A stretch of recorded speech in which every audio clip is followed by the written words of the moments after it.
This video is the first of 3 tutorials about masks. In this first tutorial we'll look at cutout masks, and then in the second tutorial we'll look at more detailed masks like the draw mask, and then finally in the third we will look at color masks. What is a mask?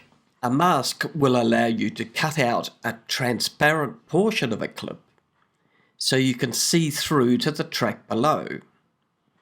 If there's no clip below, it will show as black. There are 2 types of masks. There's the simple cutout type of mask, and there's a color mask. The color mask will allow you to change the color of part of a mask, that area that you've cut out. In this video, we will look at the cutout version of masks. The next video will show you more detailed ways of using the cutout, including the draw mask. If you're interested in that, click the I above. The following videos will show more about color masks and HSL, which is hue, saturation, and luma. As a reminder, check the timestamps in the description below to jump to different stages in this video. This is useful to be able to come back to this tutorial as a reference. Now let's look at a practical use for the cutout masks. You'll find that if you've been filming interviews, there's always something in the background that detracts from the image. In this example here, you can see that the background has a power switch, so we should be able to delete that power switch. So what we're going to use here is the shape masks, and if we move over to our effects here and we check masks in the index, and looking here we can see the shape mask, and drag that on top. When we're working with the shape masks, there are a number of different things that you should be aware of. These green buttons will allow you to change the size of the shape mask.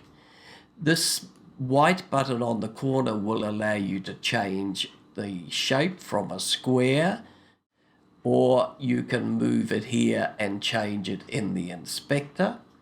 You can change the curvature.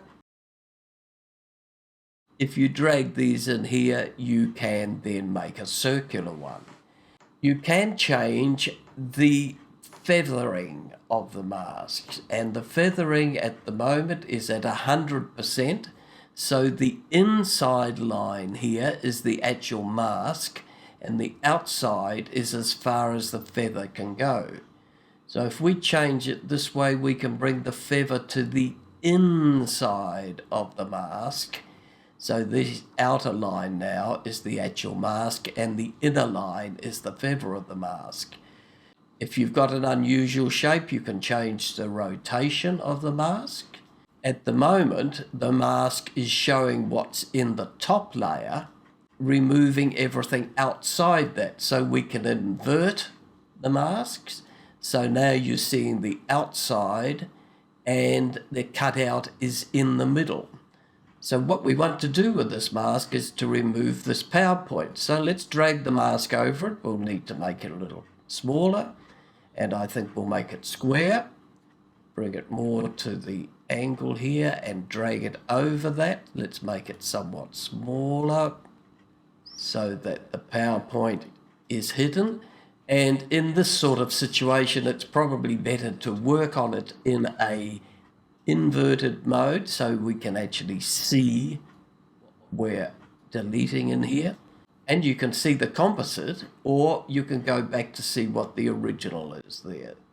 So let's now invert it again, and that's what we're going to cut out. Now at the moment we're cutting out and we're seeing the black behind. So let's make a copy of this clip, and we will hold the Option key down and drag it down.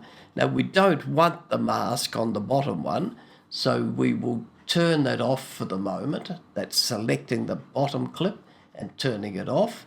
And now you can still see the light switch because it's on the clip below. If we click the clip below and come to transform and then move that one around. And if we just drag it down here, and you can't see any of the background, and effectively the power switch has been hidden.